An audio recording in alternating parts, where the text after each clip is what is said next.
রোজই বিকেল হলে মনটা কিছু স্পাইসি খেতে চায়। এবার রোজ রোজ তো আর কেনা খাবার খাওয়া যায় না। ফ্রিজে আমি সবসময় একটু বোনলেস চিকেন রেখেই দিই। এখন একটুখানি সাদা তেল দিয়ে তাতে অল্প একটু পেঁয়াজ ভাজা করে নিয়েছি, আর তাতে দিয়েছি অল্প একটু চিকেনের টুকরো। তার সঙ্গে একটু নুন, অল্প একটুখানি গোলমরিচ আর একটুখানি সয়া সসও দিয়ে দিয়েছি।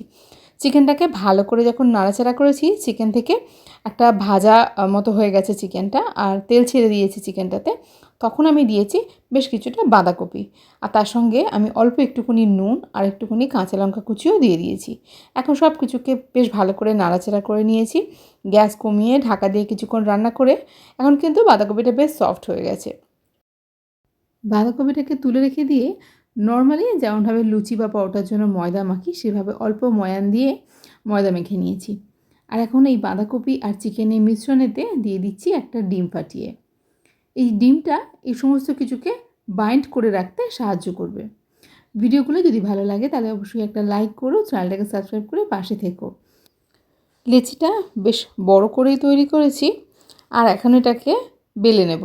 বেশ বড় লেচি, সেই জন্য অনেকটা বড় লুচিটা তৈরি হচ্ছে। ঠিক রুটির মতোই থিকনেস রেখেছি এই বড় লুচিটার বা পরোটাটার।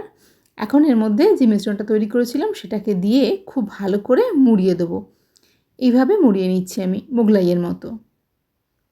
আর খুব ভালো করে এর যে জয়েন্ট মুখগুলো আছে সেগুলো টিপে টিপে সিল করে দেবো, যাতে এটা তেলে ভাজার সময়তে খুলে না যায়। এই প্রিপারেশনটা করতে সময় লেগেছে 10 মিনিটের মতো। খুব বেশি সময় লাগে না, অথচ খুব সহজে এই টেস্টি খাবারটা কিন্তু তৈরি হয়ে যায়। বাড়িতে চিকেন না থাকলে চিকেনটাকে স্কিপ করতে পারো, সেক্ষেত্রে বাঁধাকপি আর ডিম দিয়ে পরোটা তৈরি করবে, বা চাইলে এখানে সয়া কিমাও ইউজ করতে পারো, তাহলেও খুব ভালো লাগে। এখন বেশ কিছুটা তেল দিয়ে এটাকে ভেজে নিচ্ছি।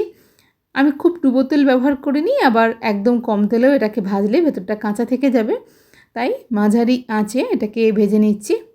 আর এখন কিন্তু সুন্দরভাবে গ্যাস কমিয়ে ভেজে নিয়েছি বেশ অনেকক্ষণ সময় নিয়ে।